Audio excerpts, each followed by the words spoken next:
Et voilà les conditions dans lesquelles il est mort. Si vous avez la crainte de Dieu, réfléchissez quand on vous donne les ordres de déposer telle personne en prison avant d'agir. Le dossier Nyakadé, tu sais très bien que c'est un dossier qui est vide, mais tu as déposé cette dame-là. Il y a d'autres dossiers de prisonniers. Vous arrêtez les gens, vous les déposez. Donc, je tiens à t'interpeller directement. Et puis, sachez que Faure Gnassingbé, le règne de Faure Gnassingbé n'est pas un règne éternel. Faure Gnassingbé n'est pas un immortel. Il finira d'une manière, pas d'une autre, pas partir. Et c'est vous qui allez assumer les actes que vous posez aujourd'hui.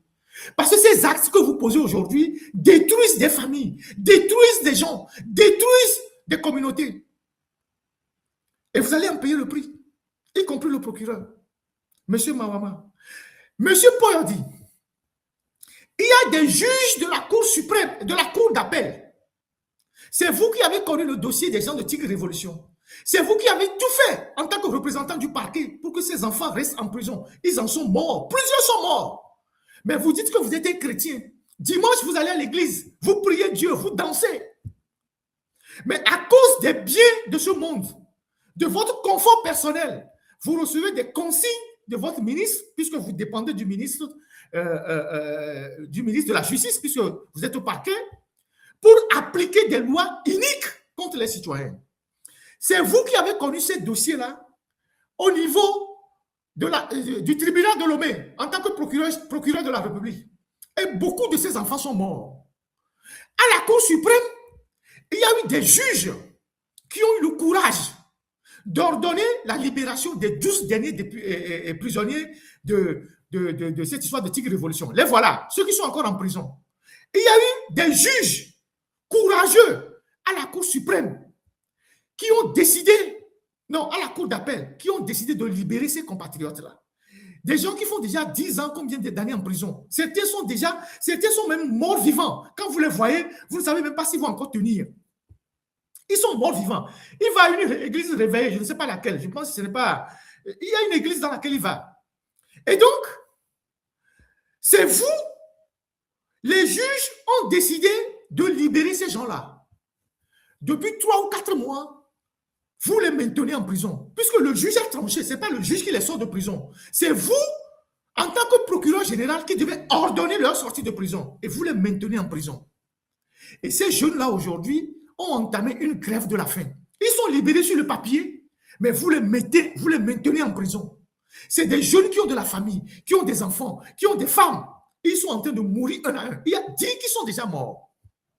Mais vous avez le cœur, en tant que procureur général, de les maintenir en prison. Sachez que la roue tourne. La roue tourne. Elle tournera pour vous et pour vos enfants. Ne pensez pas que parce que vous êtes des magistrats, vous êtes des juges, donc que demain, là, rien ne vous arrivera. Faure Gnassingbé, là, c'est un être humain. Un pouvoir politique, ça peut s'effondrer à tout moment. Et le pouvoir togolais aujourd'hui, c'est un pouvoir qui est disloquant. C'est un pouvoir qui a des difficultés. C'est un pouvoir qui a des difficultés. Et vous continuez pas à faire le zèle pour détruire des vies. Ah, il va à l'église de Pentecôte. Ah, voilà. Il faut interpeller leurs pasteurs. Interpellez les pasteurs de l'église pentecôtiste. Là où il va prier, interpellez-les. Vous détruisez des vies pour le plaisir d'un homme qui va quitter le pouvoir demain et qui va vous lâcher. Le juge Adjoli, qui a servi pendant des années, si on lui avait dit que c'est comme ça qu'il allait finir, il n'allait jamais faire ça. Personne ne se soucie peut-être aujourd'hui de ses enfants. Il avait des enfants de bas âge quand il mourait. Et vous faites ça. Vous détruisez la vie des gens qui sont encore en prison et dont la justice même a ordonné la libération. Et comme vous êtes au parquet, vous avez reçu des consignes politiques pour les maintenir en prison. Et ils sont en train de mourir petit à petit. Et vous dites que vous êtes procureur général. L'histoire va vous rattraper. Je parle avec une certaine rage pour que si vous avez encore une conscience, vous interrogez votre conscience. Faure Gnassingbé que tu vois là, c'était un être humain. Demain, il peut tomber. Je ne le souhaite pas. Dieu seul sait pourquoi il fait les allers-retours à Milan ces temps-ci. Dieu seul sait pourquoi il fait ça. Pourquoi il court à Milan ces temps-ci. Dieu seul sait. Je sais aussi en partie, mais je ne vais pas dire. Mais Dieu seul sait. Donc, ce que vous êtes en train de faire au Togo, là, ça risque de vous rattraper. Vous, vos enfants et vos familles. Ne pensez pas que vous allez détruire la vie des gens et la vôtre ne sera pas détruite. Continuez pas à maintenir les innocents en prison. Continuez pas à prendre l'argent à gauche et à droite, recevoir des consignes pour maintenir les gens en prison. Les affaires là, ils sont en prison parce qu'ils ont pris photo. Prendre une photo au Togo est devenu un délit. Une simple photo, c'est devenu un délit. Omolou est au SCRIC depuis 4 ou 5 ans, totalement malade, affaibli. Il a des infections partout. Son corps est en train de pourrir. Parce que avant qu'il ne vienne au Togo se faire arrêter, il avait subi une opération. Et cette opération qu'il a subie au niveau de la hanche, il n'a pas pu se soigner avant d'être arrêté. Et depuis, il a été infecté partout. Cette partie-là est en train de pourrir. Il n'a pas droit aux soins. Les Balais sont là-bas en train de torturer les gens. Vous avez vu les Américains, ils ont envoyé au Burkina quelqu'un qui était mêlé à un coup d'État au Burkina cette semaine. Ils ont annulé son séjour, ils l'ont renvoyé au Burkina parce que c'est un tortionnaire. Ils l'ont renvoyé au Burkina, aux États-Unis. C'est des choses qui vont arriver. Vous pensez que vous allez faire des bêtises, vous allez venir vous cacher quelque part. Ça n'arrivera pas. Et donc, Omolou est en train de mourir. Vous êtes là, vous le maintenez en prison. Vous êtes des humains. Et vous voulez qu'on reste comme ça pour vous regarder. Les 12 prisonniers, ils sont là-bas. Les Pachanya Singbe et leur club, ils sont là-bas. Madame Yakade, elle est là-bas, malade. Le doyen des juges s'en fout. Continuez pas à faire ce que vous êtes en train de faire. Vous allez voir comment l'histoire va vous rattraper. Fort Yassimbe là, je vous le répète, c'est un humain. C'est un homme fait de chair et de sang. Un matin là, il peut se lever comme un autre matin, il ne peut pas bien se lever. C'est un être humain. Continuez pas à faire sa volonté contre le droit et contre la nature. Et vous allez voir comment Dieu va vous punir. Et Dieu va vous punir sévèrement. Sévèrement. Il y a vos camarades syndicalistes là. Le 1er mai, Union syndicale des magistrats du Togo, qui ont lu une déclaration devant le ministre Adjouvi. Et ils ont eu le courage de dénoncer l'instrumentalisation de la justice. Monsieur le ministre, ça c'est la déclaration. Donc j'ai pu me procurer une copie. Lu par vos propres collègues magistrats. Au moins, il y a encore quelques magistrats qui sont intègres dans le corps judiciaire et qui interpellent de temps en temps les autorités. Monsieur le ministre, voilà, il dit ceci. Il rappelle au ministre ses propres propos. Et puis après, il dit ceci. Monsieur le ministre, il est plus que temps. Ce sont les magistrats qui disent ça. Hein. C'est la lettre qu'ils ont lue devant le ministre, le 1er mai. Monsieur le ministre, il est plus que temps que cette instrumentalisation cesse, car elle fait davantage du mal au pays qu'aux acteurs visés. En effet, aucun investisseur étranger ne peut envisager de s'installer dans un pays où la justice est officiellement présentée comme l'institution la plus corrompue. C'est les magistrats qui ont lu ça devant le ministre de la Justice, le 1er mai. Je répète, monsieur le ministre, il est plus que temps que cette instrumentalisation cesse, car elle fait davantage du mal au pays qu'aux acteurs visés. En effet, aucun investisseur étranger ne peut envisager de s'installer dans un pays où la justice est officiellement présentée comme l'institution la plus corrompue. C'est les magistrats qui disent ça devant le juge, devant. C'est ça. Vous imaginez? Quand c'est les magistrats même qui disent ce qui se passe. Et à la fin, ils disent ceci. Donc le syndicat vous a présenté le 20 avril ils ont présenté des vœux, ils ont présenté les doléances et ils reviennent sur les doléances. Voilà ce qu'ils disent. Fort Yassibé nous a dit la dernière fois que les institutions, le 5e mandat, c'est les institutions. Ou bien l'indépendance plutôt, c'est les institutions. Et je vous ai dit qu'aucune institution ne fonctionne au Togo. Il n'y a pas d'institution qui fonctionne au Togo. C'est Fort Yassibé seul qui fonctionne. On reviendra sur la tribune de Tri, l'article de Tri, moi tout à l'heure. Aucune institution ne fonctionne au Togo. C'est force qui fonctionne. Voilà ce que les magistrats disent. Permettez-nous de vous soumettre les préoccupations importantes suivantes. La question du Conseil supérieur de la magistrature, qui est une institution très importante pour le système judiciaire. Donc, la question du Conseil supérieur de la magistrature, dont le mandat des membres a expiré depuis le mois d'août 2019. Donc, depuis août 2019, Faure Gnassingbé qui nous dit que l'indépendance, c'est la solidité des institutions. Les magistrats rappellent au ministre Adjouvi que depuis le mois d'août 2019, les membres du Conseil supérieur de la magistrature, leur mandat est terminé. Et donc, les gens fonctionnent depuis 7 ans dans l'illégalité. Donc, depuis 7 ans, Faure n'a pas eu le temps de remplacer les membres du Conseil supérieur de la magistrature. C'est pareil pour la HAC. Et c'est les juges qui le rappellent au ministre. Ils disent, la question du Conseil supérieur de la magistrature, dont le mandat des membres a expiré depuis le mois d'août 2019, constitue un véritable blocage pour le fonctionnement normal de l'institution judiciaire. Faure Gnassingbé dit que les institutions fonctionnent. Les juges disent que depuis 2019, il n'a pas renouvelé le mandat des membres du Conseil supérieur de la magistrature. Donc, ceux qui sont là actuellement sont dans l'illégalité. Et ça bloque le fonctionnement de l'institution judiciaire. Donc, Faure est pris au mot de ses propres contre-vérités par les magistrats. Il est temps, selon les magistrats, de procéder à la réforme de cette institution par l'adoption urgente d'un nouveau texte organique afin de renforcer ses prérogatives et d'en assurer le renouvellement. C'est les magistrats qui disent ça.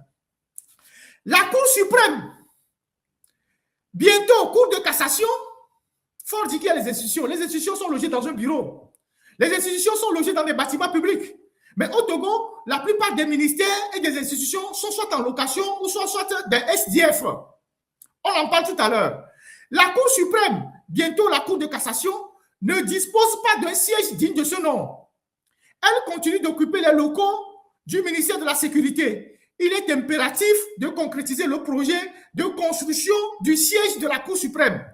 C'est le magistrat qui rappelle à Faure Gnassingbé, qui est le premier magistrat du pays, que la Cour suprême n'a pas de siège et que la Cour suprême clandote au ministère de la Sécurité et qu'il est temps de construire un siège à la Cour suprême. Si on ramassait les billets d'avion des 13 ministres qui sont allés au Kirghizistan, on a déjà mis les fondations pour construire la Cour suprême. Après, on va monter le reste.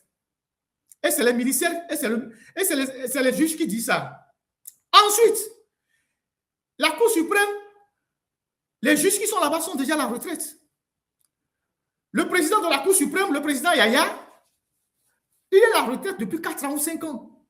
Non seulement il est à la retraite, il est fatigué. Le président Abdoulaye Yaya, il est fatigué. Actuellement, il n'arrive même plus à marcher, il ne vient pas au boulot. On amène les dossiers chez lui à la maison et il signe. Le président de la Cour suprême, il est fatigué. Il est à la retraite depuis 4 ans ou 5 ans, je ne sais plus. Il n'a plus ses capacités physiques. Il n'arrive plus à se déplacer. Il est alité. Il est à la maison, on lui amène les dossiers et il signe. C'est ça le fonctionnement de la République togolaise. Le juge Abdoulaye Yaya, le président de la Cour suprême, il est malade. Il est à la retraite aussi. Et il n'arrive plus à marcher convenablement. Il a des problèmes de santé. Il est à la maison et c'est sur son lit à la maison qu'on lui amène les dossiers. Il signe. C'est ça la République. La République, c'est ça la République. Donc, vous imaginez ce qui se passe? Les magistrats continuent. La question du statut particulier des greffiers demeure également une préoccupation majeure qui appelle une attention soutenue et des mesures appropriées. Donc, les greffiers n'ont pas de statut. Les greffiers au Togo ont des problèmes avec leur statut. Et depuis, cette affaire n'a jamais été réglée. Ça n'a jamais été réglé. La gouvernance de Faure, c'est comme... je ne sais pas comment vous dire ça.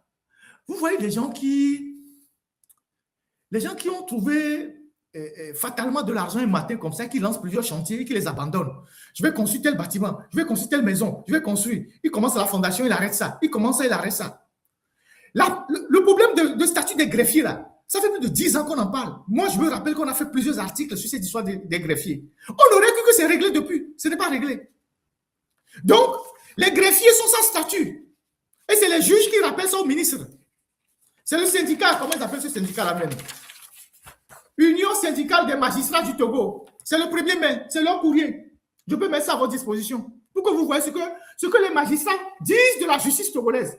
Il y a encore quelques rares magistrats au Togo qui savent que la justice aujourd'hui est instrumentalisée et qui le rappellent au ministre de la Justice. Ils sont à féliciter ces magistrats qui ont lu ce document devant le ministre de la Justice pour dire qu'il y a beaucoup de choses qui se passent.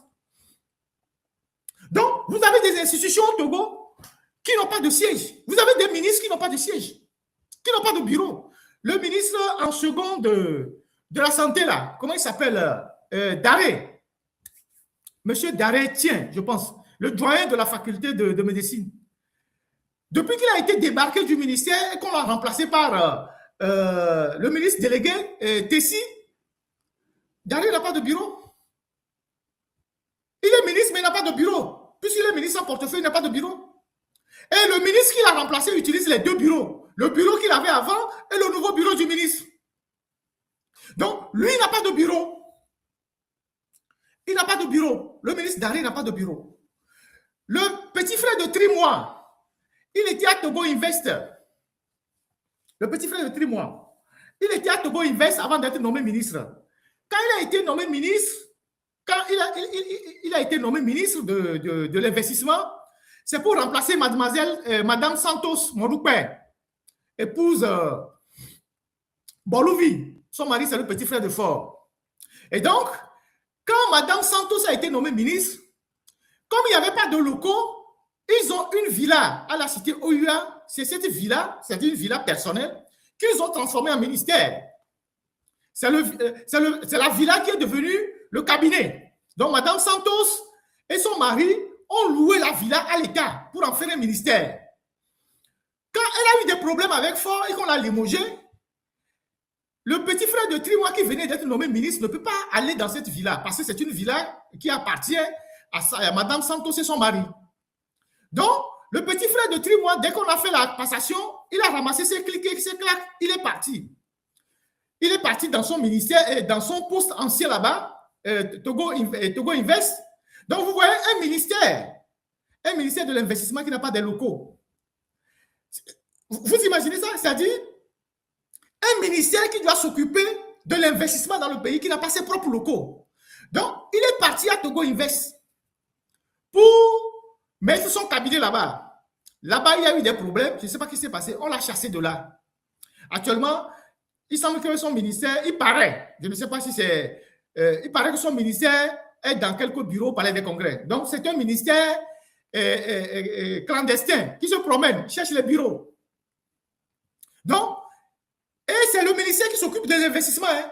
Ce ministère lui-même n'a pas investi pour ses propres locaux, mais s'occupe des investisseurs et des investissements. C'est ça la République. Il y a plus grave, et c'est ce que je vais vous dire tout à l'heure, il y a plus grave. Les conflits entre les ministres, les conflits entre les nouveaux ministres et les anciens ministres. Madame Milia Aziablé, vous la connaissez, non? Vous connaissez la Benjamin du gouvernement, vous la connaissez, non? Milia Aziablé, ou bien comment on l'appelle? Vous la connaissez? Elle était la Benjamin du gouvernement. Elle a fait le ministère des Mines, elle a fait le ministère de l'Eau. C'est elle qui s'achetait les groupes électrogènes à la société. Elle faisait ses magouilles et tout ça là. Voilà, c'est elle ça. Alors, il y a plus grave, et c'est ce que je vais vous dire. Ouvrez bien vos oreilles. Alors, elle était précédemment ministre de l'Eau. Et de quoi? Hydraulique, villageois, je ne sais pas quoi. Et elle a été éjectée du gouvernement. Et puis après, on l'a reconduite à la commande publique. Il y a beaucoup d'argent aussi à la commande publique. Et elle a été remplacée par Sénat Alipuy, je pense. Sénat Alipuy. Je pense que c'est lui qui est actuellement ministre de l'Eau. C'est ça, non? Sénat Alipuy. Voilà. Alors, donc, Mme Myriam Aziablé n'est plus ministre. Elle est directrice de la commande publique.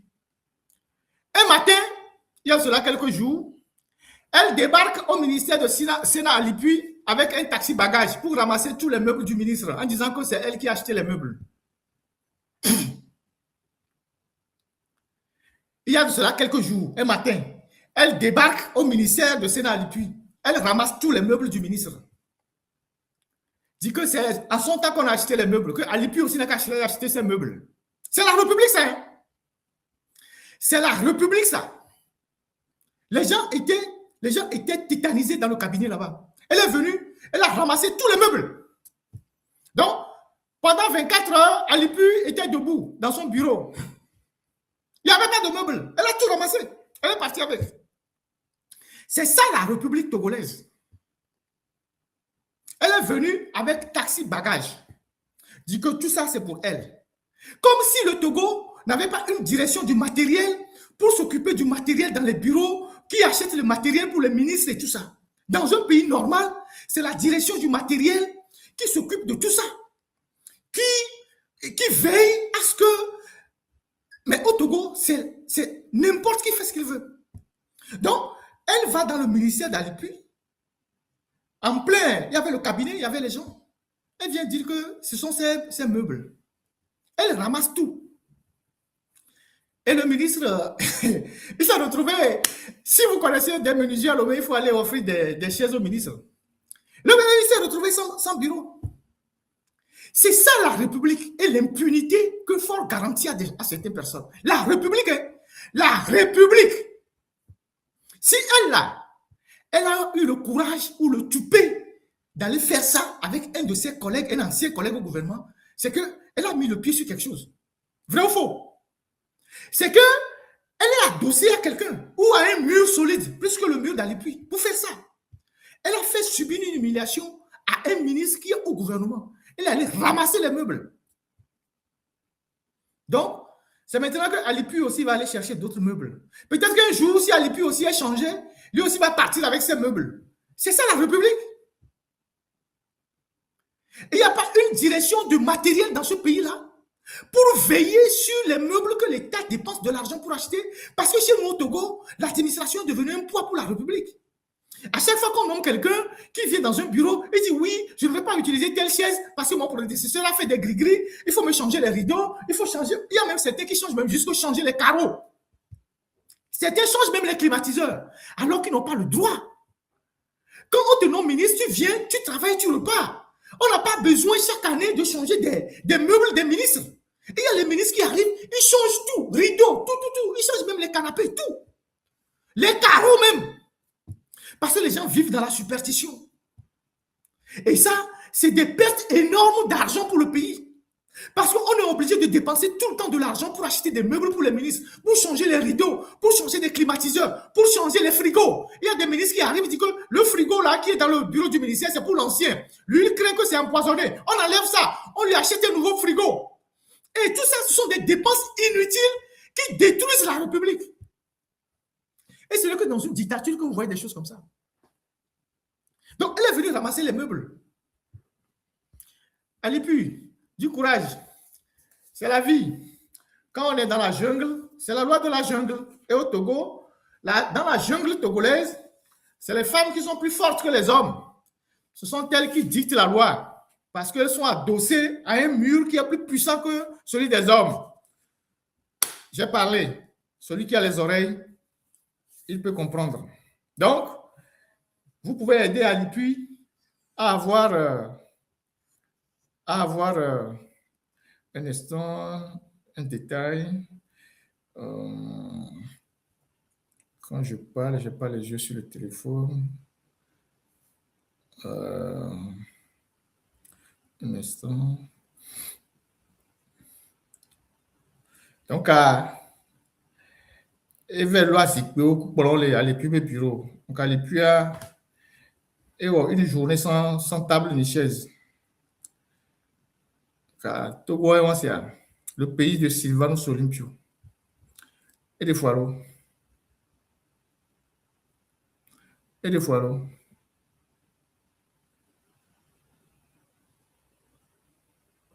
Ah, ok. On me dit qu'elle vient d'accoucher. Bon, ça, il semble qu'elle vient d'accoucher, la Benjamin du gouvernement.